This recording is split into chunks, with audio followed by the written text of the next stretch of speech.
Well guys, this is it.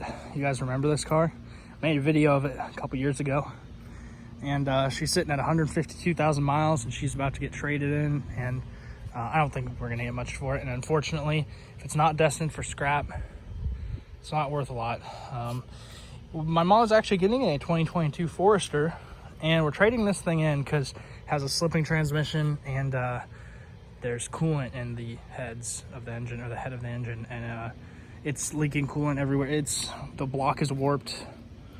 My brother doesn't really take the best care of his cars, but hey, whatever. It's kind of a shame. It's a cool car, but I want to make this video kind of as like a little closing, because I know a lot of you guys actually liked this car because y'all saw the video I had made. Say 152,000 miles on it. Let me get the key and start it one last time. It overheats a lot though, that's another problem.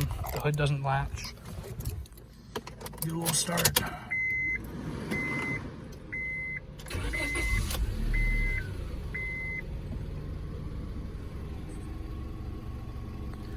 So, yep. That's it. It's a shame because the rest of the car is actually in really good condition. The headliner's seen better days, as well as these door things, and this is cracked, but it had all manual manual mirrors, manual locks and windows.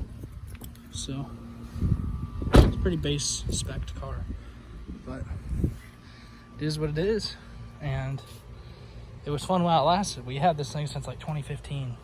It was here when I had my Camry. In fact, the Subaru hasn't even been around as long as this car has in our family. So the front collision's what kind of screwed it. A bunch of stuff got messed up from that.